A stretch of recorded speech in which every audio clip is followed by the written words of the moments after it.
Quatitude, je vais dire, c'est une histoire relativement récente. Nous, on a démarré il y a 4 ans avec 2-3 choses vraiment en tête.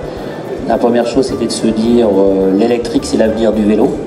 Donc on est convaincu que sous peu de temps, on aura plus de vélos électriques que de vélos non électriques. Donc ça, c'était vraiment le premier point. Le deuxième point, en démarrant il y a 4 ans, c'est de se dire qu'il faut qu'on soit sur des niches de marché. C'est-à-dire, je ne veux pas attaquer des grosses marques qui ont des moyens à la fois, je veux dire, techniques et marketing. Donc, quelles sont les quelques niches de marché sur lesquelles on va pouvoir un petit peu travailler. Et le troisième point, c'était la conviction que le phénomène vintage, c'est pas un phénomène, je veux dire, c'est un phénomène qui va perdurer. Donc on est vraiment convaincu là-dessus. Et à partir de ça, on a développé donc un cadre en se disant aussi, on s'est dit, il faut qu'on prenne les contraintes de l'électrique dès le début. Les contraintes de l'électrique, c'est mettre une batterie quelque part, c'est mettre un moteur quelque part, et c'est pas rajouter une batterie sur un cadre ou un moteur sur un pédalier.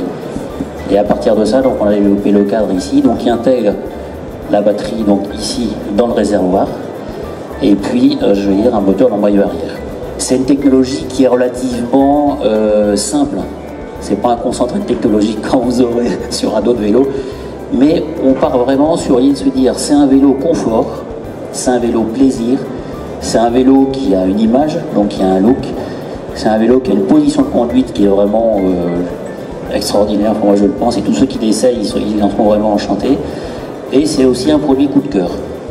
Le produit coup de cœur, c'est effectivement quand on met ce vélo soit dans un magasin, soit qu'on le présente, c'est effectivement, alors ça parle ou ça parle pas, hein, il y en a qui n'aiment pas du tout. Bon. Mais les gens qui accrochent, ils disent, ah ça c'est sympa, c'est un peu différent.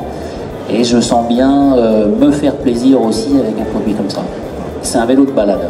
C'est pas un vélo de VTT, c'est un vrai vélo de balade. Donc c'est la balade, je veux dire, ça peut être la balade bord de mer, ça peut être la balade en ville. C'est un vélo sur lequel vous partez 3-4 heures, je veux dire très tranquillement, parce que vous n'avez pas d'effort et parce que vous avez une position qui est très très confortable. Donc je fais de la balade, bien sûr je peux aussi, je veux dire, aller chercher mon pain le dimanche matin, ça c'est clair. Mais c'est le vélo de balade par excellence.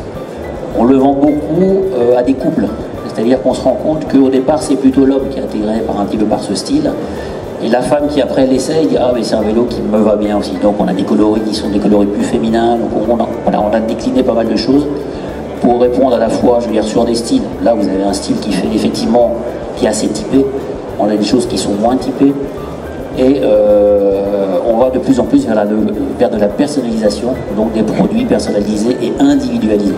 On a conçu le cadre et les réservoirs démontables. Ce qui fait qu'à partir de ce réservoir, donc là je vais vous l'ouvrir, vous allez voir c'est assez simple, hein, donc il comprend la batterie et le contrôleur, donc technologie je veux dire relativement simple mais éprouvée, efficace. Et à partir de ça, effectivement, ça devient un support, soit un support de communication, soit un support de je fais mon vélo pour moi et vraiment pour me faire plaisir. Donc j'ai ramené un exemple là, on a un client qui récemment voulait se faire un vélo dans le style un peu bombardier. Donc voilà, donc on a fait ça et il va avoir un vélo extraordinaire. À l'arrivée, ce sera son vélo à lui. Il a envie de ça, effectivement, on lui fait un vélo qui va ressembler, je veux dire, à un bombardier. Donc ça, c'est de la peinture. C'est une technologie, ce qu'on appelle le water painting, hein, donc une technologie qui permet en fait de peindre sur des surfaces en 3 dimensions. Donc nous sommes basés en Belgique, donc on a démarré donc à côté de Lille, à Tournai. On a des ateliers là-bas et donc on a dans notre environnement des gens qui sont capables de travailler justement sur la personnalisation de ces vélos. Et vraiment des choses à limiter. Vous verrez, on a travaillé, si vous passez sur le sol, on a travaillé pour les Anglais.